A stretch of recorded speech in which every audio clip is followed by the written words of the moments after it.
Welcome to Unleashed Podcast, where all are welcome. Now, here is your host, Pup Twigs.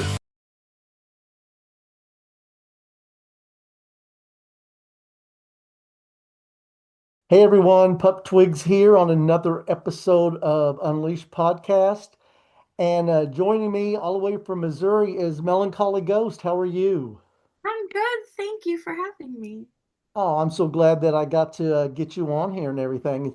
I like the format that I've changed this to and being able to open this up to anybody and everybody that wants to be a part of it, and not just pups. So I'm so glad you're here. Well, I appreciate it. I do think that now more than ever, diversity and inclusion is needed. Oh, I totally agree, and that way everyone can tell their story, and hopefully it makes an improvement in the this crazy United States we live in right now.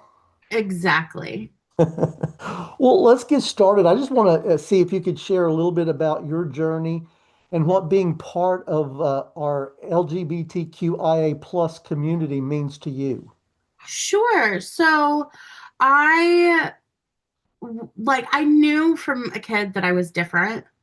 I couldn't put a name on it Hmm. uh, because I'm demisexual and the ace spectrum is not really talked about as much. So Okay. I had to do my own deep dive. And then whenever I found what demisexual was, I was like, oh my God, that's who I am. Like I finally understand now. It unlocked a whole bunch of stuff and it made me realize that, I feel like for so many of us, we feel like we're broken because we don't fit with the status quo of Yeah. what society tells us to be. That once I found that, I realized that there are a vast many people who are literally going through the same scenario or longer in their journey with their scenario, and it just felt really good to find it and to try to bring awareness to the A spectrum, because I feel like we're kind of the odd group out. Hmm. While everybody else is partying, we're like reading books and asking each other like what kind of movies you like.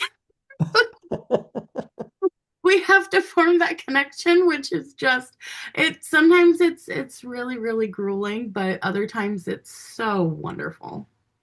Well, for those that may be watching that may be in the same place you were, can you give us a short description of what demisexual actually is? Sure. I mean, I feel like in some aspects demisexuality on the spectrum of ace has its own a little bit of spectrum, because Okay. with with me personally, the way that the best way that I can describe it is Um, I need emotional connection before I can even have the thought process of, let me think of an olden time like way of stating this, betting someone, right? like Okay. Okay. it takes me like a really long time. Sometimes it's 6 months, sometimes it's 3 months, sometimes it just doesn't happen. Like the way that I describe it is it's like throwing a ball in a roulette wheel. Red, stay back. Black or red, we're going to bed. Black, stay back. Then we both put on blindfolds and close and turn off the lights. So we don't know what's going to happen until we Okay. turn those lights on after we get to know each other. But I also tell people that it's a lot like everybody is mannequins. I Hmm. don't think about any kind of interactions with anybody, I don't think about those things. It leaves a lot of room for other activities, I guess. Okay. Well, and that's clear enough. I mean, I kind of knew what it was, but you explained it to a T and perfectly. So, I appreciate that. well, I know we're here talking about your journey, and I know in some of our conversations prior to the podcast, you had also mentioned that you're part of the BDSM community as well, that you own your own business, and that you have won some titles. You mind explaining those three? Yeah, so We'll start out with my journey into the wondrous world of BDSM. Okay. So, and just to show you how much of a firecracker I really am. So, I've been researching BDSM since I was 18. Okay. I'm 39 now. And it came with like reading, the new topping book, the new bottoming book, kind of like the Bibles of BDSM whenever it comes to really good explanations. And really kind of finding my own way and realizing that I'm not a submissive type, I'm not a switch, I'm definitely female dominant, which in some regions is rare and in other regions it's vast, and to kind of put my foot into the St. Louis area in Missouri, I Hmm. have become over, I want to say, a 8-year span now. Okay. Time goes by and I don't count. So I have become the fem and them dominant submissive group. It used to, I've become the leader, the headmistress of that group. It used to Okay. be just the fem and them, or fem and submissive group. But I changed it to them because I feel that there weren't enough safe spaces for queer people to Hmm. interact. And we just don't allow cis het men and cis het male dominance in there. We do allow cis het male subs, but if a gay man showed up and was like, "Hey, we want to chill out," you're more than welcome. Okay. So we try to make sure that, everybody's accommodated for, but we also deserve that respect as well. And then I also was and I still am the head educational director for the Gateway Alternative Life Center, which is our local dungeon. And I work hard to bring different points of education to the community at large, from negotiations to understanding and affirming boundaries, all the way to talking about polyamory and also headspace interactions within BDSM, because it's just a lot of information, and if I can parcel it out and help somebody else on their journey, well, hell, I'm going to do it and I'm going to have a fun time doing it. And then Great. Great. and then I've really worked hard to make the Gateway Alternative Life Center both queer friendly and BIPOC friendly. That has been my, priority, to really carve out that space Hmm. for that inclusion and diversity, because it to have a space that does not reflect the diversity that is St. Louis is just ridiculous. So working hard to make that happen, and it has. It's cultivated very well. And then um, I've had my Sash mother, Beauty, teach a class 1 or 2 times in regards to cold branding. She's the one I Hmm. won the sash from. So Nice. I ran for Missouri Miss Leather in October and won. And my primary discussions that I had was on how to avoid manipulation. Hmm. And then my business, Seductive Teas. If you notice, my business card is the demisexual colors. Yes. So my brand is definitely me, and I do a lot of customized shirts. I do also kink and queer oriented shirts, along with just whatever comes to mind at the moment. A hodgepodge of creativity, as I like to say. And we're size inclusive, so all sizes are the same price, because bigger people should deserve not to feel like they're the odd man out. I agree. I agree. Well, that's awesome, and congratulations on the title. That's pretty cool. You. I appreciate that. Well, if you could leave our listeners with one message, about love, acceptance, and just being true to yourself, what would that message be? That's a really great question. I think love and acceptance comes from not making assumptions. I think assumptions are killers of community and individuals before you even meet them. So to make those assumptions without really meeting a person or getting to know a person tells you right off the bat that this person is either indoctrinated. they're Mm-hmm. they're going off of what, societal norms tells them, and they're not really critically thinking for themselves. But then also Yeah. at the same time coming at it with boundaries in mind, knowing your own boundaries so that you can really make sure that whenever you do go out there, you're keeping yourself safe and you're keeping your mental health safe, because to love yourself is to go out and make sure that you are capable of loving other people within your community. Yes, yes. Well, thinking about someone that's just starting to embrace their identity, what advice would you give them? Don't put yourself in a box.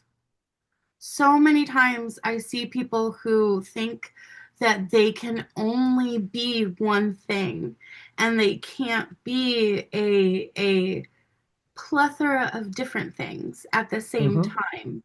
And I feel that a lot of people tend to do that because, let's face it, we're a society that looks at everything and tries to meticulously put it in different categories.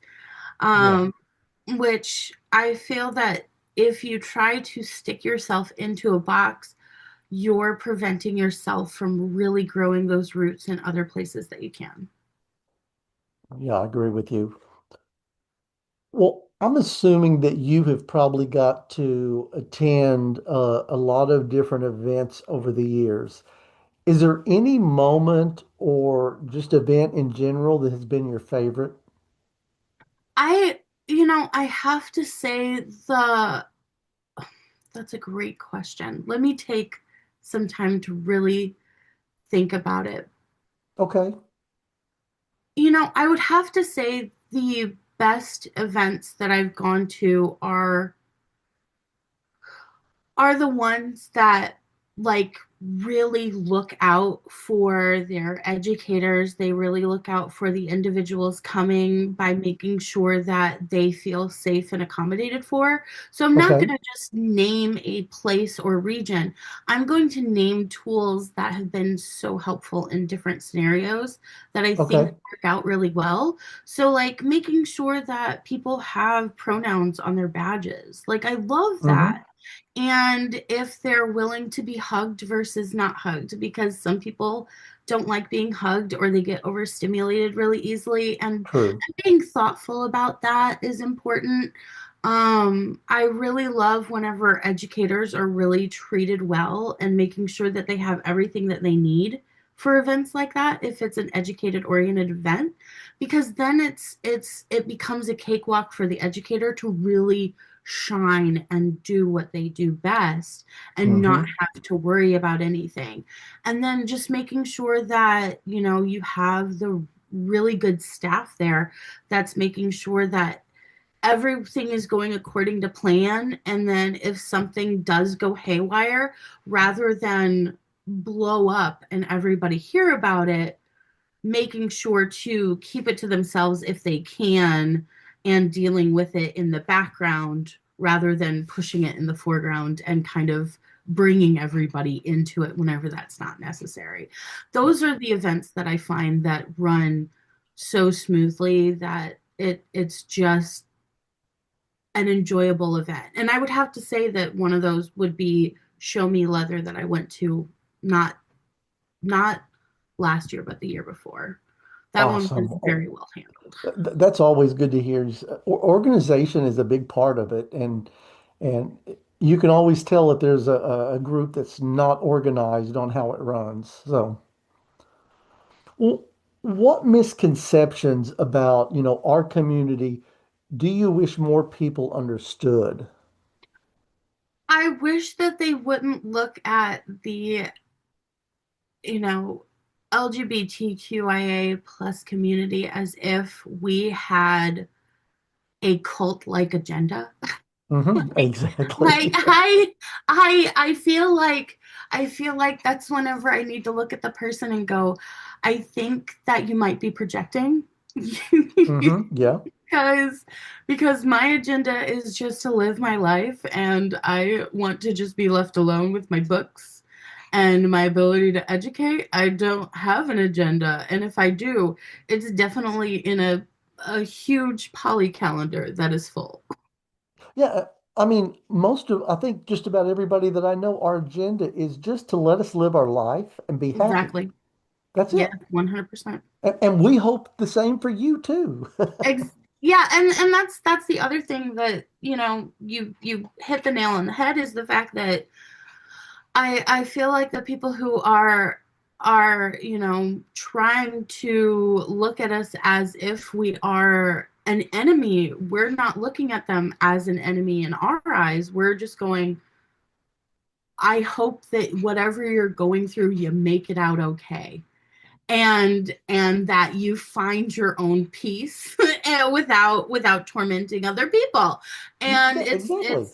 it's the fact that we hope for that, while who knows what they're imagining. And that says something about the individual who has so much, disdain or hate, or they're just so programmed that they Yeah. can't deprogram. It Yes. it sucks, but I mean, that's the thing, is you have to make sure that you're going in with the mindset of, if I need to plead my case and I'm not being listened to or heard, then Hmm. the person is a brick wall, and I'm not going to dedicate my time, because time is an investment I'm not going to get back. Yeah, And exactly. I'm just going to move on. Yeah, it's the best thing. Well, Mhm. this is, I think, has been my favorite question for season 4 of the podcast, is if you could instantly master one talent, what would you want to master? I was thinking on this, and I was talking to my submissive about it, because we were trying to figure out what talent I would master, because he's like, you're very good at a lot of stuff, and I'm like, thank you for stroking my ego. I appreciate it. But I would say, I wish that I could master. Oh, how do I word this? Hold on. I want to find the greatest words for it, because I've got it now. I was thinking on it and I finally got it. I wish I could master time management better. Yeah. And I think that's great because I had one that wanted to master being better organized. And it doesn't have to be a talent that you really see or you go out to sing or dance or whatever it might be. It's just something that makes your life better. Yeah, exactly. Well, I also want to find out what has been one of your proudest, most affirming moments that you've had so far. I think one of my proudest affirming moments was the fact that the fact that I told my Sash Mom Beauty that I was running for Miss Leather, and Uh-huh. her looking at me and going, "Well, it's about time." And and me, I'm a person who, like, I really don't try to toot my own horn, or be like, look at all this stuff I did. Like, Yeah. I don't need that ego trip. We already have somebody who's in a higher office that has enough of that. Don't need Oh, it. yeah. That I I I think that I came into it very humbled, and then was kind of like, I don't know if I truly fit in this community. And that kind of harkens back to my demisexuality as well, of the Hmm. fact that it just, like, sometimes I feel like the odd man out, even in my own community, which is just it. Like, I feel like a lot of ace spectrum people feel that way, and Okay. to be able to wear this title and know that I'm representing people on the ace spectrum, and being able to talk on those spectrums, or at least point to another person who is on the ace spectrum, who is a different variation on the Okay. spectrum, and say, ask them these questions. Here's this person who you can understand how their shoes are. I think is the most affirming thing, to be able to bring Ace to the forefront and be like, hey, we exist too. Can we join the conga line? Okay, awesome. Well, this one is probably my next favorite question. And when I first came up with the question, I put first, but I just want to know, do you currently have a celebrity crush? And if so, who is it? Okay. This one's gonna be funny. So, me and my submissive were also thinking about this too, because he was like, "Who was your first celebrity crush?" And I'm looking at him going, "I'm demisexual. I don't know." just, just like, what define what crush is? Like, what does it mean? That's And true, yeah. feeling a little lost. But I'd have to say, I really, this is gonna sound so cliche, but I really love Pedro Pascal. Yes. I find him to be so endearing and just so genuine. And the funny thing is my submissive kind of looks like Pedro Pascal, so we call him Padre Pascal. Oh, that's awesome. It's very funny. And I think you're right because just from what you've seen, how he carries himself, it would be somebody that I would love to sit down and just talk to for an hour. I would like to do the same, but I would also like to talk with him, like sit down at like a nice dinner with him and his sister and be able to have a conversation with them, because I would love like seeing their interaction and him being so supportive of her transition into Yeah. who she truly wants to be is so beautiful to see, especially as siblings, that it would be just a cool interaction to have over steak. Oh, that would be awesome. So, all right, another kind of fun question. And I when I first set this one up, it was all about karaoke, but not everyone sings. I know I don't, not even in the shower because I'm horrible at it.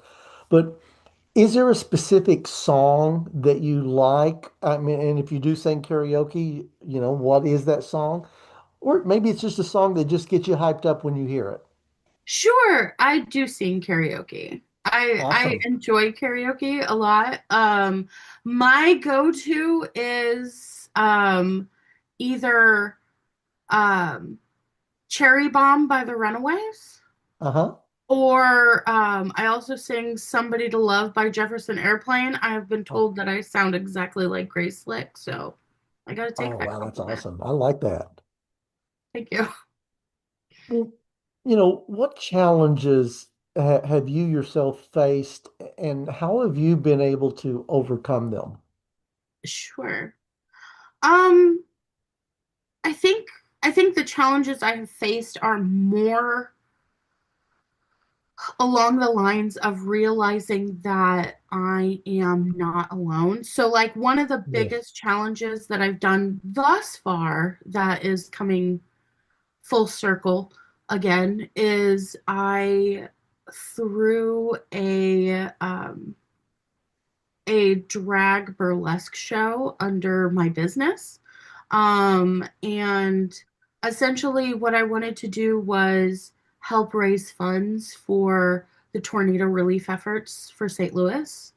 Yes. They're still cleaning up the disaster, and the disaster happened last May, which is Wow. insane. Um, and I wanted to help out because I went up there and I volunteered and I, bought, things that I could buy that I knew they needed, like diapers and all these Mm-hmm. other things, and took them up there. And I'm like, oh my gosh, I'm queer. I know drag stars. I know burlesque dancers. What if we got together and threw something to help out? That would be And cool. I had told a couple people about it, and they're like, yes, you totally should. So I had to really sit with it, and we turned it into Drag Me to a Hell of a Good Time, and it was Mhm. horror movie edition.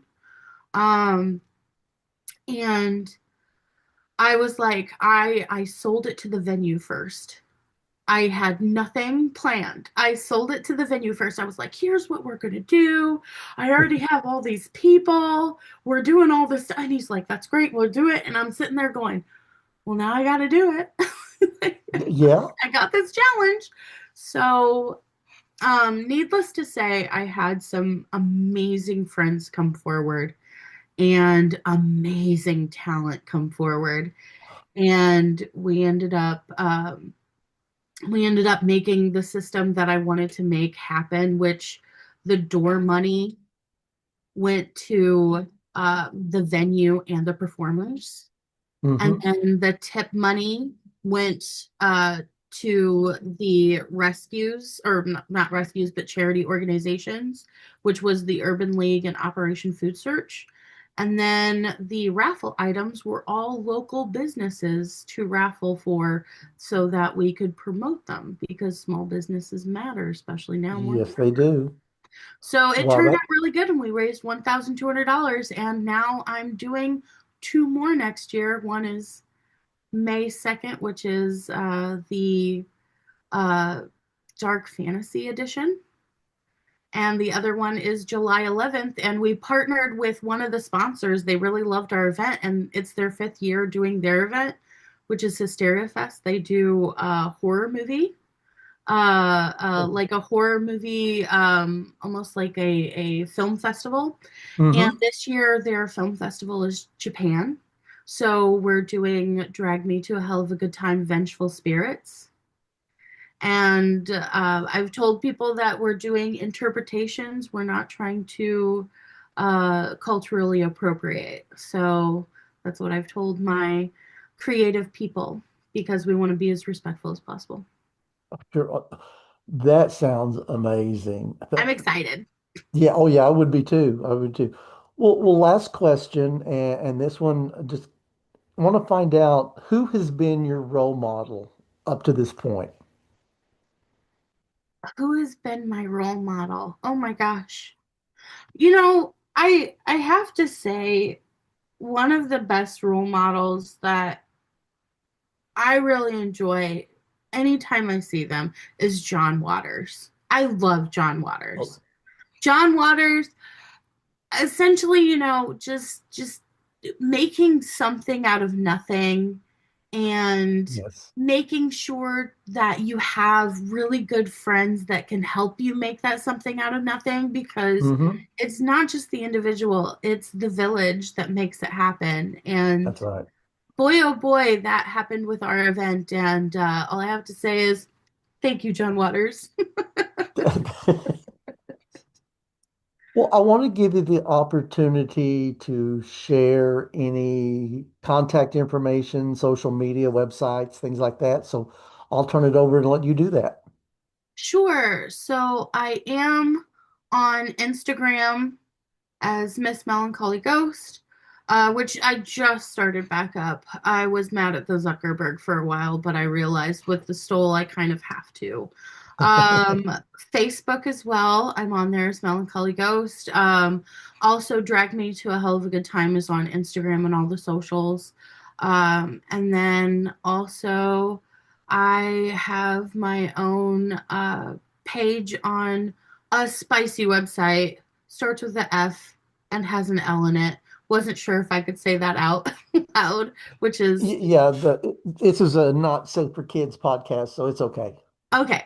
I have my own FetLife as well. That's where I post a lot of my educational stuff and Okay, what I'm doing and where I'm going. awesome. Well, Melancholy, it's been awesome having you on here. I feel like that I know you now and stuff with all the information you shared, and it's awesome. Well, I appreciate it. I appreciate like how kind you've been. You have been such a pleasure to talk to and really like make time for. So I appreciate you. Oh, any time. Well, any last words before we sign off? This year may seem daunting, and it may seem daunting to look into what we all consider right now the abyss. But Hmm. what we have to know is it's not just your eyes staring into it. We're all looking at it together and we're all working together to try to change the tides that need to be changed. Just Yeah, keep I that in agree. mind.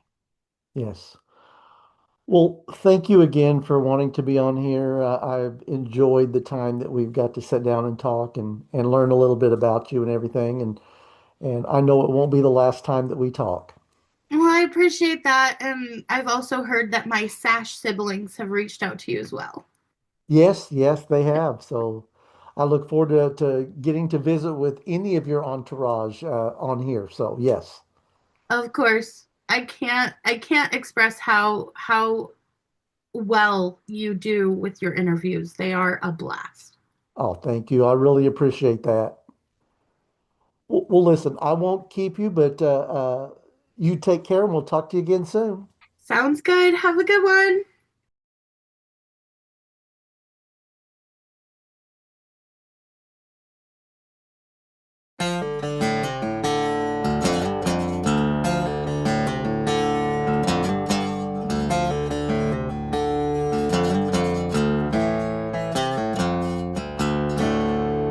Thank you for watching. Please subscribe and share with your friends. Until next time, keep wagging, keep shining, and stay unleashed.